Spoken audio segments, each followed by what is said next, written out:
Hey guys, and welcome to your Friday, May 22nd, Stronger Together workout.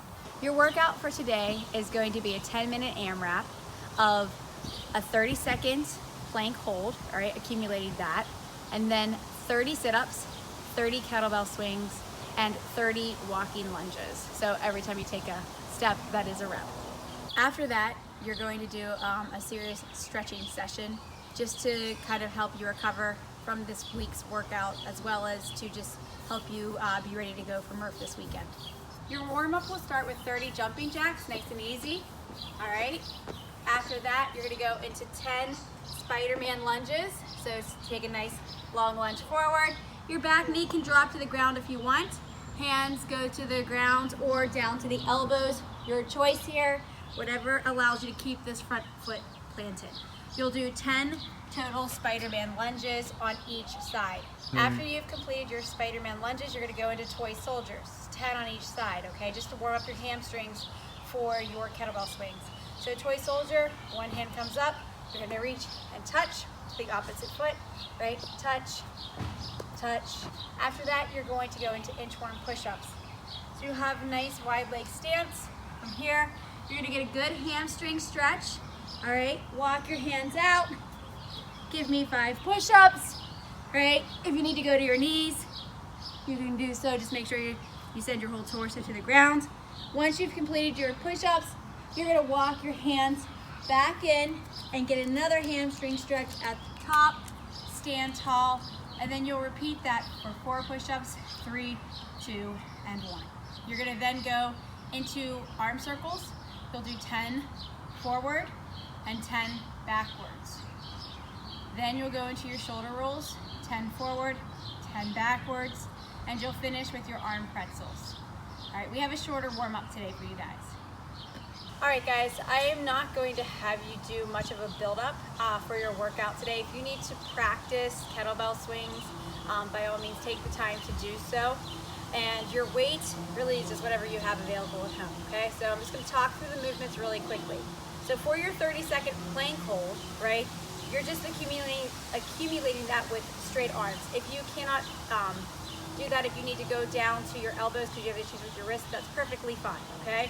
But if you can, you're gonna just do a 30-second plank hold, right? So really think about grabbing the ground with your hands and pressing up, right? Try to have an active shoulder, active body here versus just hanging out. This is a lot more challenging than this, okay? So make sure you stay active in those shoulders. For your sit-ups, if you have an ab mat, by all means use it, but if not, that's perfectly fine as well. You have 2 options for your sit-ups. You can do the feet together, right? Knees butterflied out, where you go back, touch the ground behind you, and come up and touch your toes. Or if you're having issues with your hips, it might be a little bit easier for you if you have your feet flat and again, touching behind you, and up and touch the front of your toes. All right, it's your choice on that, whatever works better for you and with your hips, okay? For your kettlebell swings, make sure that you stay really tight in your back with this and you don't allow your back to round, right? But you have 2 options for your kettlebell swings. You can do either a more elongated swing, right, like a half moon, or you can go pretty much straight up in a snatch grip version of it. It's your choice, and obviously it depends usually on the weight that you have. So for your kettlebell swing in your setup, you should be nice and tight. Your back muscles are pulled nice and tight, right? You're gonna swing it back and bring it overhead, okay? Do not lose your core here, guys, all right? I personally prefer the snatch grip version because I have shoulder issues and I feel like that actually keeps the kettlebell closer to my body and doesn't hurt my shoulders as much. But it also can wear your shoulders out faster and fatigue them if you haven't practiced it a lot. Finally, your last movement is just walking lunges, all right? So for your walking lunge, make sure that when you step, you're not stepping really close, right, to your legs. You want to step a little bit out, and then again, the back knee just kisses the ground. The same rules apply as yesterday. If you do not have the strength to really maintain an upright torso and keep from crashing into the ground with your knee, right, when you do a lunge, then I would much prefer that you just go to a shallow lunge, all right? And you can do step back or step forward if you in a stationary lunge if you need to, okay? But that would be your workout. Again, you're gonna accumulate as many rounds as you can in 10 minutes of a 30-second accumulated plank hold, 30 sit-ups, 30 kettlebell swings, and 30 walking lunges. This is not meant to be extremely intense. It's just to keep you moving before doing Murph the next day. The next portion of today's workout is going to focus on stretching and mobility, okay? And just some recovery. First movement is going to be a minute's worth of PVC pass-throughs. So I want your arms nice and straight throughout the entire movement, pushing that PVC pipe up and away, all right? I don't want to see this kind of thing happening. This is not achieving your purpose. So if you cannot go all the way back with those arms straight, just go to here, right, where you can really stay locked out and just get a good stretch in the front of the shoulders there, all right? When you're done with that, you'll go into a minute of halos, all right? You'll do 30 seconds in one direction and then 30 seconds in the other direction. After your halos, you're gonna go into downward dog for an entire minute. So you can kind of come in and out of downward dog as you need through this movement, okay? So for downward dog, you're gonna walk out to a plank, right? And from here, you're gonna lift your hips, drive your heels back, and press your chest towards your toes. And you're gonna hold this for a minute, guys. You can even use this to stretch out your calves by bending one knee and then the other, right? Or you can just hold it here for the entire minute, okay? Getting a good stretch. When you have finished with your downward dog, you're then going to go into a Spiderman lunge, all right? And you're gonna hold this, again, a minute on each leg. So you can have the back knee down now if you prefer, all right? Spiderman lunge, right? And you're just gonna go as low as you can, right? Your back can even round here, right? And just hang out.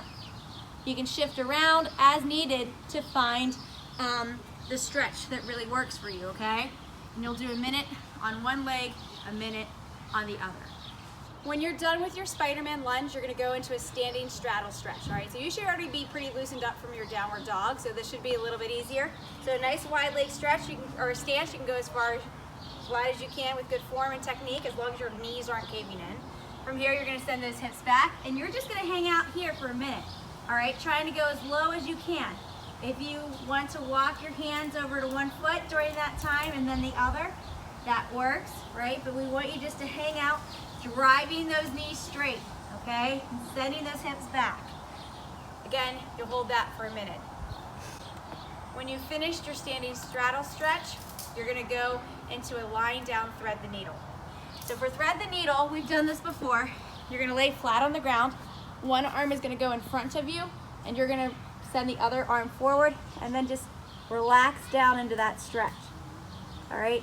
You're gonna feel this all across your shoulder, all right? So just hanging out here on that arm, and you'll hold for 1 minute one side, 1 minute on the other side. After you thread the needle, you're gonna go into a happy puppy stretch. So for happy puppy, you start on your hands and knees. You walk your hands forward, keeping your hips high where they are. Don't let the hips shift back, right? So you keep the hips right above the knees, walk the hands forward, and drive the chest to the ground, okay? You're gonna hang out here for a minute, all right? Ben. So for saddle eagle, you're gonna sit back on your heels, all right? And you can have your knees wherever is comfortable for you, all right? You're gonna take your left arm and you're gonna bring your right arm underneath and interlock your fingers, all right? And you're going to try to just keep deepening that stretch, and you're gonna hold this for a minute on one side, and then you'll switch sides.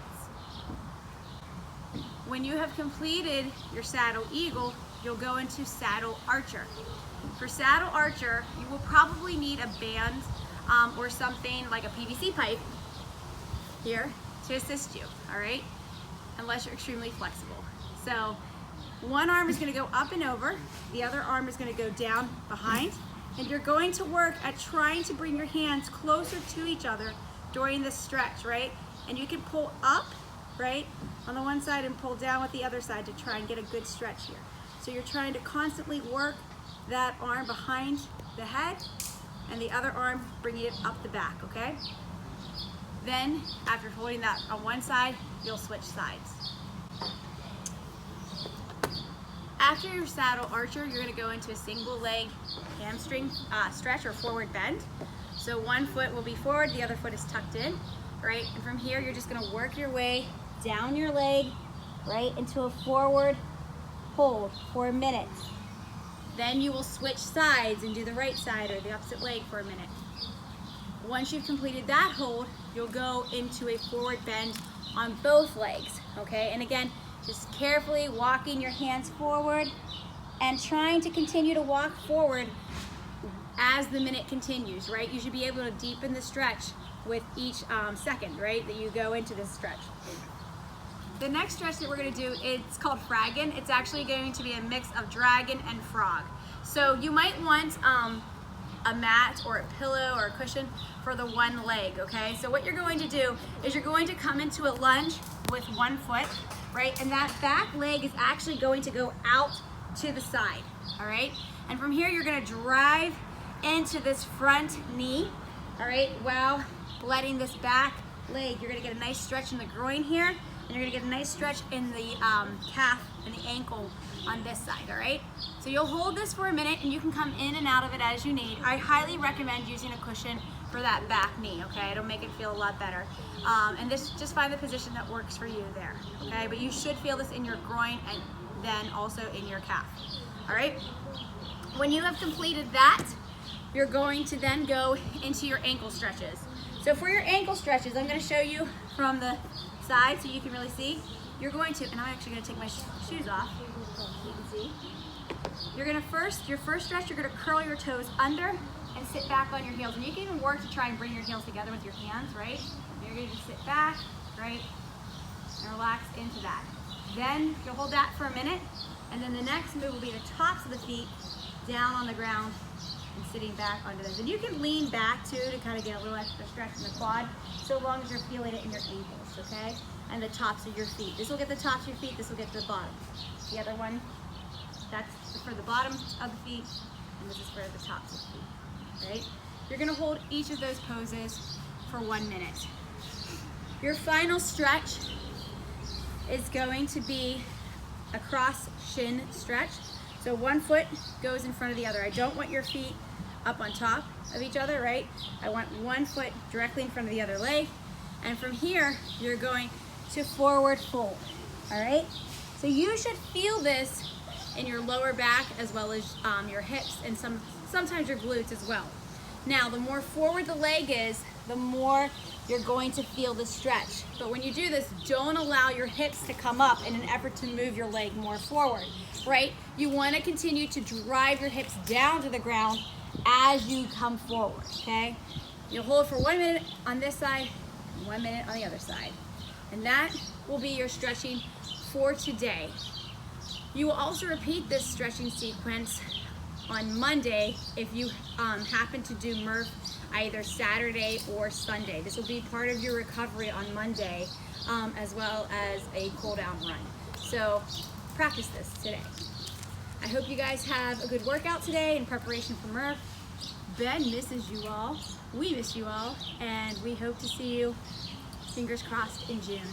Have a wonderful day. Bye. Bam. Bam.